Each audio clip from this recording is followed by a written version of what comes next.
Pemuda pada umumnya masih sangat sulit untuk mengontrol emosi. Anda yang menonton video ini mungkin saja masih sangat sulit untuk mengontrol emosi kalian. Ini pula yang saya rasakan, yang mana emosi saat ini menjadi pemuncak dalam mengambil sebuah tindakan, di mana emosi masih menjadi hal yang sangat sulit untuk dikontrol. Di sisi lain, kita juga terkadang sering enggan untuk mempermasalahkan sesuatu, karena kita selalu berpikiran, ya ngapain dipermasalahkan? Masalah sepele kok, ya udah begini adanya, mau diapain lagi? Kita juga seringkali tidak merasa berhak untuk mempermasalahkan hal yang sama berulang kembali. Padahal ini yang membuat kita selalu merasa jengkel dan juga terganggu karena hal itu. Di sini, aku akan menceritakan sebuah kasus di mana kita sering tidak terlalu mempermasalahkan sesuatu. Saya punya seorang teman perempuan yang namanya tidak mau disebutkan. Dia orang yang baik. Saking baiknya, dia tidak mau mempermasalahkan sesuatu atau tentang apapun yang berkaitan dengan hidupnya. Termasuk suaminya yang sering terlambat untuk menjemputnya pulang bekerja.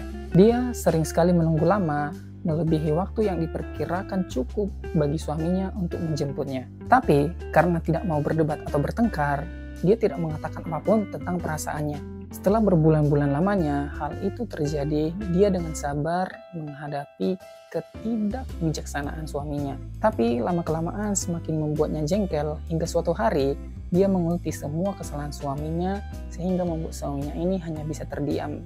Tapi teman saya ini menyesal dengan sikapnya yang tidak terkontrol, sehingga di hari berikutnya dia meminta maaf kepada suaminya, dan seperti biasa, hal ini membuat dia kembali lagi menunggu dan menunggu sepulang kerja. Dia tidak merasa berhak mempermasalahkan hal yang sama dan berpikir apa salahnya menunggu 30 menit atau 60 menit, kalau itu bisa membuat perdamaian dan kebersamaan dalam keluarga. Dari cerita ini bisa kita lihat sebenarnya teman saya ini tidak suka menunggu dan merasa sangat terganggu dengan semua tindakan suaminya, tapi dia tidak mengakui perasaannya sebenarnya. Yang seharusnya dia lakukan hanyalah menyadari betapa terganggunya dia karena perilaku suaminya, meskipun sementara ini dia masih bisa mengabaikannya, dan suatu saat dia akan membahas masalah ini.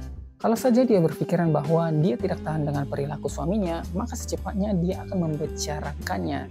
Dan itu lebih baik, paling tidak membuat suaminya mengerti akan posisi teman saya ini. Dan juga dia akan merasa lebih baik karena telah mengeluarkan unek-unek yang selama ini terpendam.